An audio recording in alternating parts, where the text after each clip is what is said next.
tema hoje é o conflito entre oposição e governo na Venezuela. A polarização política na Venezuela é um fenômeno que vem acompanhando o país desde a ascensão de Hugo Chávez. Ele foi eleito pela primeira vez em 1998 e em 1999 tem a primeira eleição dentro do seu governo, que é a eleição constituinte, que muda o nome do país para a República Bolivariana de Venezuela e que institui as primeiras reformas da chamada Revolução Bolivariana.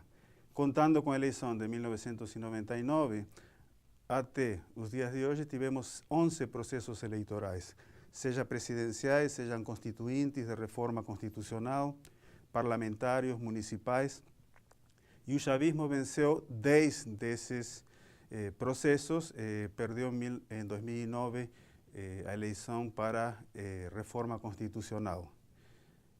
E todos esses processos se deram num contexto de muita polarização e praticamente o país quase que todos os anos vivenciou esses confrontos no âmbito eleitoral.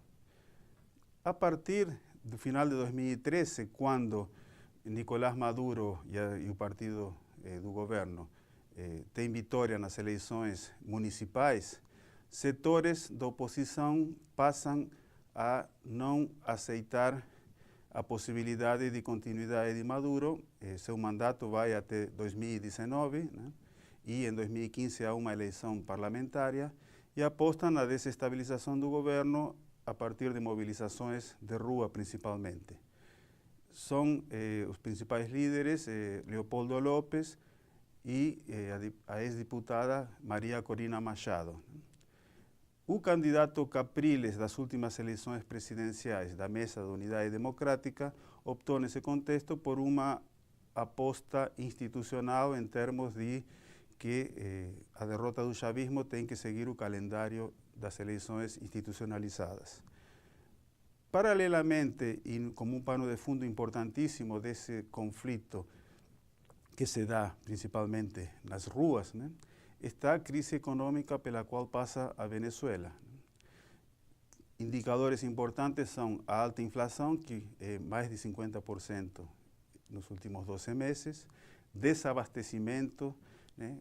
Venezuela é um país que importa mais de 70% daquilo que consome, há uma crise de divisas, dificuldades para importar, isso se reflete em um grande desabastecimento, inclusive de produtos de consumo popular. Ao mesmo tempo, a crise cambial, né?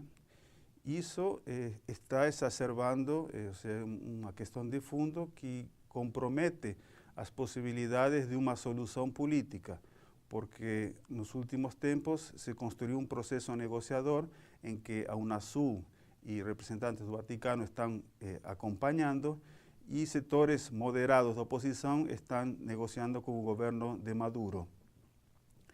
Certamente, o sucesso desse processo negociador tenderá a esvaziar politicamente as ações mais radicais.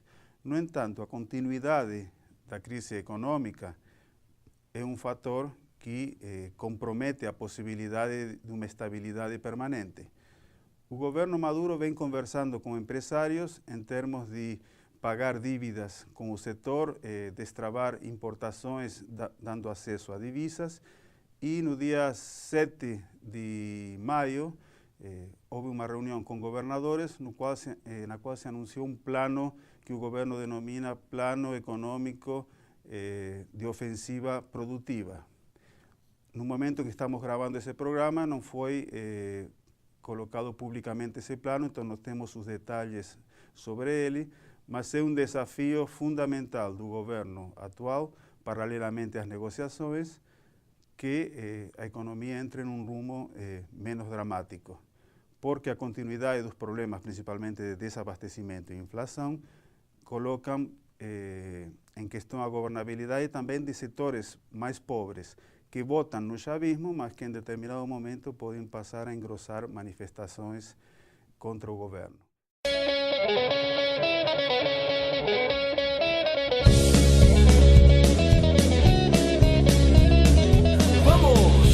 Esto es Venezuela, mi hermano, porque cantas inglés machucado, te crees norteamericano. Sucio, sé como yo y siempre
conversar sobre esses temas, né, colocando a perspectiva que a oposição apresenta para a crise venezuelana e a perspectiva do governo de Nicolás Maduro, temos dois especialistas convidados. À minha direita, Andrei Servin Pont, que é coordenador de pesquisas da Coordenadora de Investigações Econômicas e Sociais, CRIES, uma organização não governamental que atua no âmbito da América Latina, e mestrando do programa Santiago Dantas de Relações Internacionais da Unesp, Unicamp e PUC São Paulo. Obrigado pela participação. À minha esquerda, Carolina Silva Pedroso, que é pesquisadora do Instituto de Estudos Econômicos e Internacionais e doutoranda do programa Santiago Dantas de Relações Internacionais da Unesp, Unicamp e PUC São Paulo. Obrigado, Carolina, pela participação. Andrei Servin Pont vai apresentar a perspectiva da oposição e Carolina Silva Pedroso a perspectiva desde o governo de Nicolás Maduro. Passo a palavra agora para Andrei e agradeço novamente a sua participação. Obrigado por o convite. Quando falamos da oposição venezuelana, o primeiro que é importante entender é que não tem uma postura comum consolidada. Tem fortes divergências dentro da mesma mesa de unidade democrática, tendo, por um lado, um setor mais moderado, baixo o liderazgo de Henrique Capriles, e atores mais radicalizados, como pode ser Maria Corina Machado ou Leopoldo López. As principais diferenças que tem dentro destes dois setores, se podemos chamar eles de isso, é qual é o enfoque frente ao governo. Henrique Capriles ele apunta mais à opção eleitoral, considerando que na metade do término pode convocar um referendo revocatório, mas Maria Corina Machado e Leopoldo López eles têm uma postura mais radicalizada de apontar a outros elementos constitucionais para buscar uma saída do atual governo. Isto inclui as manifestações nas ruas, os protestos que eles convocam. Mas o governo, a sua vez, vê como único interlocutor válido, legítimo, a mesa de unidade democrática. Isto permite ao governo deixar por fora alguns dos elementos mais radicalizados e também explorar algumas das debilidades que tem a oposição. Na atualidade, e neste processo que estão levando adelante de diálogo entre a oposição e o governo, a mesa de unidade democrática tem 3 pontos chaves que eles querem tratar. Primeiro, um indulto aos presos políticos. Eles consideram que, do mesmo jeito que Leopoldo López está na prisão neste momento, tem muitos líderes políticos da oposição que devem ser indultados e liberados. Esse é um ponto de mais controvérsia entre o governo e a oposição venezuelana. O outro ponto é uma renovação dos poderes públicos, especialmente o que tem a ver com a Justiça e o Conselho Nacional Eleitoral. E o último ponto chave para a oposição venezuelana hoje é o desarme e desarticulação dos coletivos armados, que são grupos armados leais ao governo e ao partido oficialista, que atuam de forma violenta em contra das demonstrações da oposição. Um dos pontos de consenso dentro da oposição é qual é a situação da economia e por que essa situação econômica, que consideram que não é só a parte de um legado dos governos de Chávez, mas também uma incapacidade de levar para adelante medidas econômicas adequadas para tratar a atual crise econômica. Isso ha levado, tem muitos elementos como pode ser o controle de preços, a preferência por as importações que afeta negativamente a possibilidade de produzir dentro da Venezuela. E, a sua vez, também considera elementos como a devaluação, que está afetando muito os setores mais carenciados da população, que hoje, com a devaluação atual, seu salário mínimo fica perto dos $60. O outro ponto de crítica muito forte da oposição tem a ver com aspectos econômicos e a política externa, tem que ver com o endeudamento que está tendo o governo venezuelano com China, com Rússia e com outros países, que em alguns casos também é criticado especificamente por ser endeudamentos que vêm por a compra de equipamentos militares. E também os subsídios ou o apoio econômico que estão recebendo países da região, quando na Venezuela está com falta de divisas estrangeiras e precisando de muitos insumos básicos. Um caso mais citado é a Cuba, que hoje recebe aproximadamente 12 bilhões de dólares anuais, o que inclui 100.000 barris de petróleo por dia. E o outro caso muito controversial é o da Guiana, que apesar de ter umas divergências fortes sobre a definição da fronteira entre a Venezuela e a Guiana, recebe empréstimos da Venezuela e também vende arroz a um preço superior ao do mercado internacional para a Venezuela. O outro ponto-chave dentro da oposição venezuelana é que considera que muitas das posturas do governo são contraditórias. Por um lado, faz um chamado ao diálogo e, à sua vez, incrementa a repressão contra as protestas. Um desses elementos muito criticados ha sido que o Tribunal Supremo de Justiça na Venezuela declarou que todas as protestas têm que ter um permisso explícito do governo para se poder realizar, o que se considera um ataque contra a liberdade dos mesmos venezuelanos. Mas, enquanto à repressão, tem muitas reclamações sobre as violações dos direitos humanos, especificamente enquanto detenções arbitrárias, excesso da força, o uso de armas de fogo, sequestros, tortura e emprego dos coletivos armados que mencionamos previamente para reprimir os grupos da oposição. E o último ponto, que é muito importante, é o uso dos meios de comunicação. A oposição considera que muitos deles foram cooptados por o governo, com exceção da parte da imprensa, como o Diário Universal, o Nacional, mas esses hoje estão sofrendo a falta de papel para poder imprimir seus jornais. Consideram que é um novo ataque que se está realizando para a oposição. Muito obrigado, Andrei, pela análise esclarecedora. E agora passamos a um intervalo e na segunda parte, Carolina Silva Pedroso apresentará a perspectiva desde o governo de Nicolás Maduro.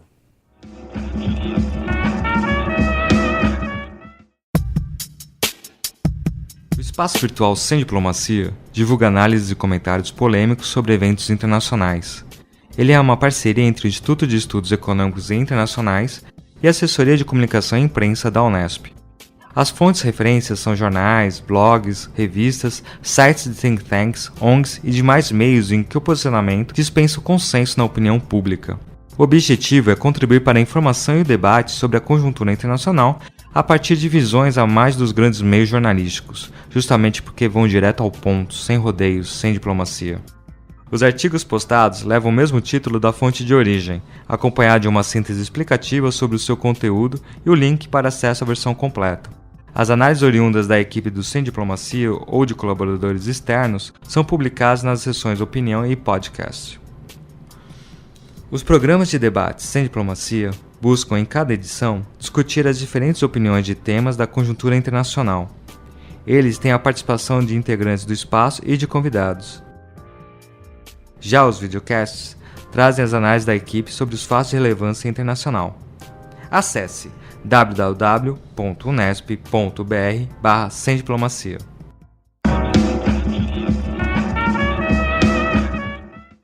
Nesta segunda parte, então, como tínhamos afirmado, Carolina vai apresentar a perspectiva do governo de Nicolás Maduro sobre a crise. Obrigado pela participação. Primeiro, cumprimentar meu colega Andrei e agradecer pelo convite, mais uma vez, de estar aqui nesse debate tão importante e polêmico também, né, dessas duas posições. Antes de falar explicitamente da interpretação do governo em relação aos protestos e todas as movimentações que têm acontecido na Venezuela desde fevereiro, é importante retomar algo que o Andrei comentou, que é essa divisão da oposição. O governo reconhece que a oposição tem matizes diferentes e tenta explorar isso de alguma forma. Então, o governo elaborou uma tipologia, né, dessa oposição. O primeiro tipo de oposição seria o que eles chamam de oposição leal. a oposição seria leal não porque concorda com o governo, justamente porque é uma oposição, mas seria leal porque defende os princípios constitucionais e a ordem democrática. Então, nesse sentido, seria uma oposição mais aberta ao diálogo e que tem se mostrado bastante defensora, né, dos direitos constitucionais e da legitimidade do governo, apesar de ter suas discordâncias. O governo, porém, diz que essa é a parte minoritária da oposição. O segundo tipo seria a oposição semileal, porque, ao mesmo tempo que participa do jogo democrático e aceita as regras do jogo, estaria sempre à espera de que algum tipo de desestabilização atingisse o governo, e se acontecesse um golpe, eles também desfrutariam do poder. Então, mesmo com um discurso mais moderado, se acontecesse alguma coisa, para eles também seria positivo. E, nesse sentido, eles acreditam que o Henrique Capriles seja o líder dessa oposição semi-leal e mais moderada. E o terceiro tipo, que é o que o governo considera o mais perigoso, a oposição mais perigosa, é o que eles chamam de direita fascista, que são os líderes que têm convocado as pessoas para saírem nas ruas, principalmente Leopoldo Lopes e Maria Corina Machado. Essa distinção desses três tipos de oposição é importante porque, quando o governo analisa os protestos e tenta entender o que levou a população à rua, ele considera que essas movimentações têm a ver com um plano arquitetado por parte dessa direita mais radical e com uma atuação um pouco mais tímida da oposição moderada para derrubar o governo, um tipo de golpe como o que aconteceu em 2002, com participação e financiamento dos Estados Unidos. Então, nesse sentido, eles tentam deslegitimar essa movimentação estudantil, inclusive questionando se esses líderes realmente são estudantes universitários, dizendo que muitos deles nem têm mais idade para serem universitários e que utilizam o espaço acadêmico para um ativismo político contrário ao governo. Que os movimentos estudantis históricos da Venezuela, que acontecem nas universidades públicas, não se movimentaram em fevereiro e até agora, e que são movimentos das universidades privadas e que representam uma elite branca, que sempre teve acesso aos melhores serviços e que está tentando desestabilizar o governo e que tem sido treinada pelos Estados Unidos, inclusive recebendo armamentos, e que esse plano foi arquitetado por um cientista político norte-americano que chama Janet Sharp, em um livro que se chama Da Ditadura à Democracia, em que ele ensina as etapas de como derrubar um governo legítimo, e que a oposição estaria seguindo esses passos para derrubar o governo. E, nesse sentido, ela conta não só com o apoio político desses partidos e desses líderes mais radicais, mas conta também com o apoio de alguns setores empresariais que têm feito boicotes a algumas medidas governamentais, no sentido de que elas não tenham efetividade, não consigam solucionar os problemas mais imediatos. Também contam com o apoio dos meios de comunicação privados, que procuram sempre noticiar a violência como sendo por parte do governo e não mostram os atos de vandalismo realizados pela oposição. E o governo sempre procura se defender, dizendo que das 41 mortes até agora, somente 4 tiveram participação de forças de segurança, de forças oficiais, e que esses 4 casos específicos já estão sendo investigados, os acusados estão presos. Então, o principal argumento do governo, e que inclusive foi sistematizado em um documento que se chama Venezuela se Respeta e que está acessível na internet, é que a violência é a principal estratégia da oposição para derrubar o governo legítimo de Nicolás Maduro. Muito obrigado, Carolina, também pela explicação bem detalhada e com muitas informações. Agora eu vou fazer alguns breves comentários e depois eu vou passar a palavra para Andrei primeiro e para Carolina fazerem suas considerações sobre a temática abordada. Eu vejo que, pelas duas apresentações, aparecem 3 elementos importantes que devem ser levados em consideração pensando no futuro da Venezuela. Por um lado, temos setores da oposição e o governo negociando, conversando, pensando numa solução dentro da institucionalidade que a Constituição coloca, respeitando os prazos eleitorais e buscando pontos em comum. Por outro lado, tem uma crise econômica que, por enquanto, não está mostrando uma situação de resolução. O governo ainda não deu uma resposta que mostre que se pode sair na conjuntura, porque tem um elemento de você recuperar a economia, apostar para o crescimento, mas tem as questões conjunturais, inflação, falta de acesso a divisas, qual é a situação nesse sentido. E, paralelamente, tem um elemento que me preocupa muito, que é, se não se chega a um consenso, a uma negociação, e a crise econômica continua, se fortalecerá o elemento conflitivo de natureza, inclusive armado, no qual você tem a possibilidade que, de repente, a Venezuela termine numa disputa entre aparatos militares da oposição e apoiadores do governo, que coloquem no centro da cena o conflito armado.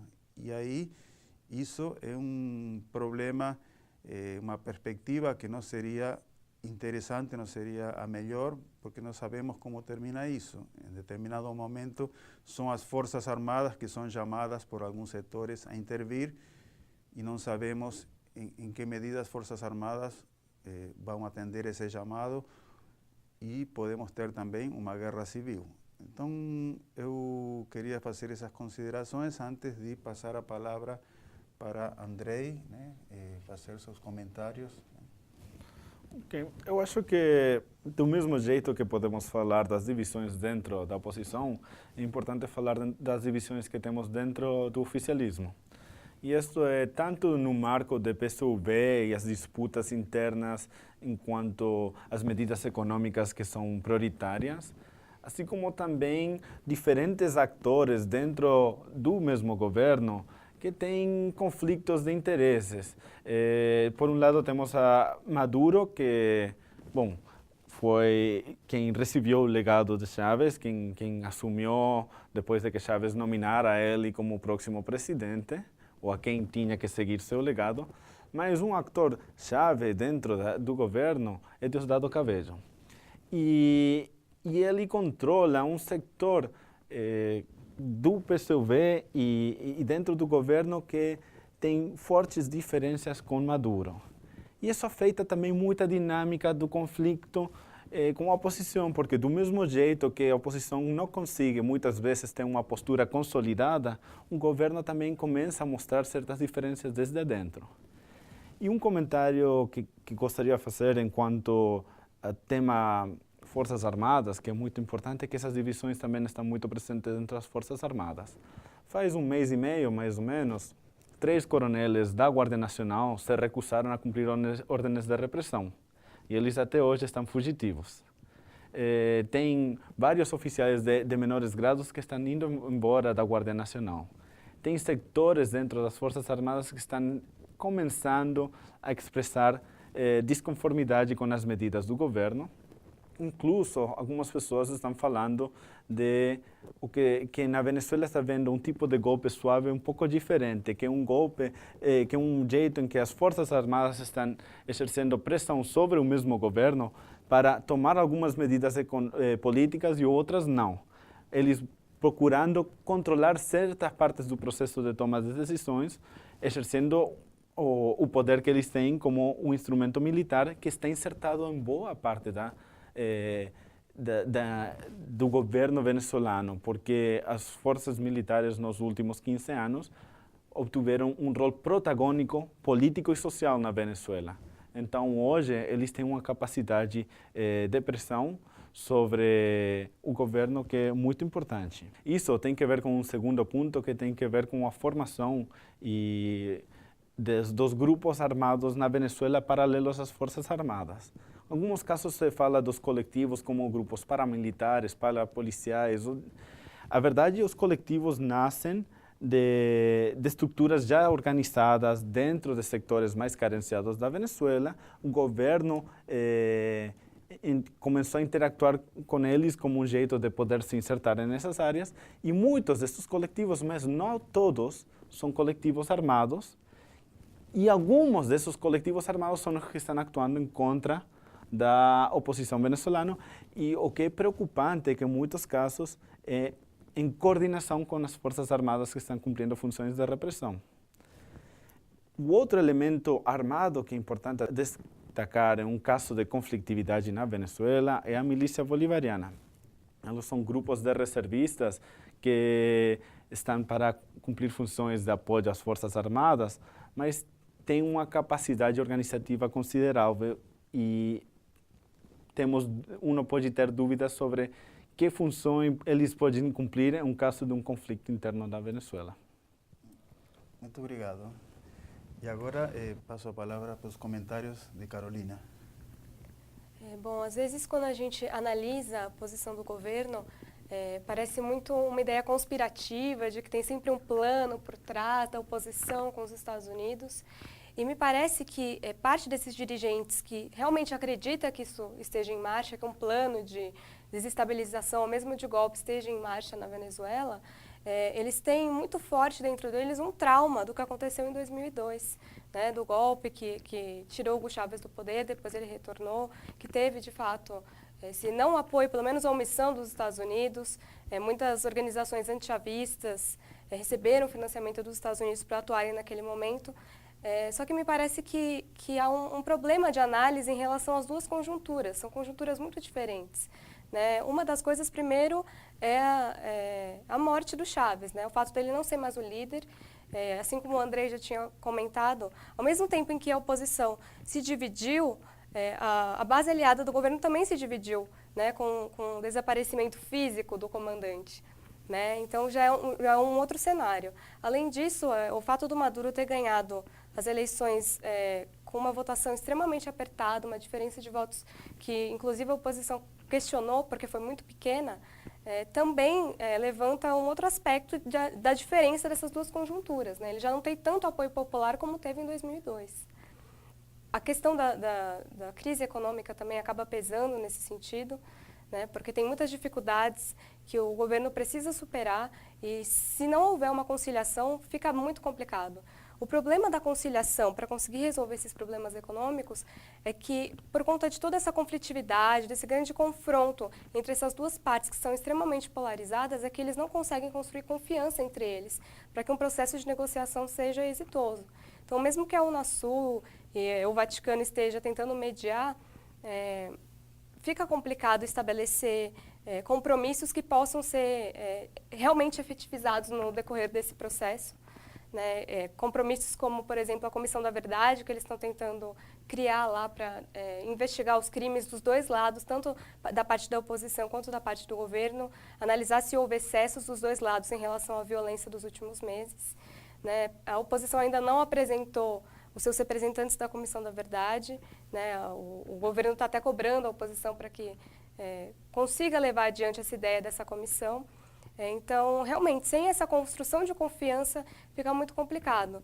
Então, quando o governo assume um discurso conspiratório de que há um plano tentando derrubá-lo, ele acaba colocando em segundo plano as medidas necessárias para tirar o país de todos esses problemas econômicos que, no final das contas, acaba atingindo a população mais carente, que é a base eleitoral do chavismo.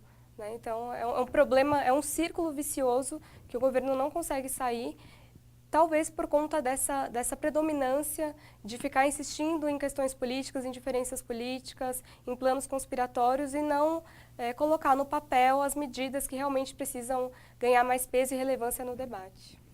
Muito obrigado, Carolina. Então, fechando o programa de hoje e tomando como referência o que foi apresentado até agora, diria o seguinte: Venezuela está numa situação extremamente complicada, exige muita cautela a negociação, porque a alternativa que se coloca é ou se chega a um consenso entre os setores da oposição que apostam na institucionalidade e o governo, mas aí envolve ceder de ambas as partes em coisas que são importantes, e aí entra o apoio da Unasul, que é fundamental, porque se cria no âmbito da vizinhança regional um apoio favorável à negociação e à estabilidade. O fracasso disso pode levar a que a outra opção, a que já foi mencionada, da radicalização em que os setores que apostam no conflito violento no âmbito da oposição e dos setores armados da Revolução Bolivariana, coloque um cenário de guerra que interessa, eu acho, a maioria dos setores políticos na Venezuela, porque nessa guerra, quais serão os vencedores? Se vence o setor oposicionista e é derrubado o governo de Nicolás Maduro, nós temos uma estrutura que foi montada nos últimos 15 anos de governo bolivariano, programas sociais, setores que apoiam fortemente esse governo, inclusive setores com disponibilidade de armas, ou seja, a estabilidade depois de uma guerra vai ser muito difícil. A Venezuela vai entrar em vários anos de crise, sendo um país tão importante na região, né? Não só pela sua riqueza, pela sua contribuição às importações que fortalecem, né, importantemente a economia do Brasil, da Argentina, ou seja, no Mercosul é um ator importante, pela sua vizinhança com países com problemas, como Colômbia, por exemplo. Ou seja, a desestabilização de Venezuela não é só um problema interno, um problema que afeta a região. Por isso não devemos menosprezar o papel que o Unasul tem nesse processo. E também a capacidade que o governo Maduro, não só a oposição, o governo Maduro tem de chegar a um acordo a partir de estabelecer elementos comuns e não impor a essa oposição uma agenda. E nesse aspecto me chamou muito a atenção, nas últimas semanas, um comentário do ex-presidente do Brasil, Luiz Inácio Lula da Silva, que é alguém muito próximo de Chávez, da Revolução Bolivariana. Durante o seu governo teve uma proximidade muito grande com a Venezuela, e ele disse claramente: eu acho que Maduro deveria estabelecer um governo de coalição com Capriles. Então, essa posição que vem de alguém que sempre foi próximo da Venezuela chavista, mostra o grau de preocupação que existe com relação à situação da Venezuela. Então, eu acho que esse programa foi muito esclarecedor para mostrar vários detalhes que nem sempre aparecem na imprensa, né, sobre o que está acontecendo realmente no país a partir de duas visões divergentes. A visão que a oposição tem e a visão que o governo de Nicolás Maduro tem. Muito obrigado.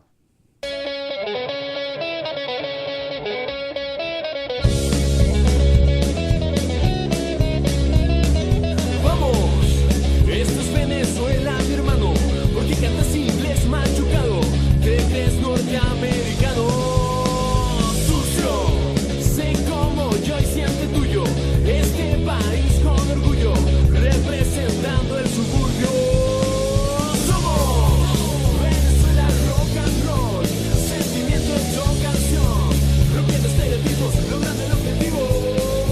Somos Venezuela rock and roll, sentimiento hecho canción, haciendo los cambios, hijos de Gallacho.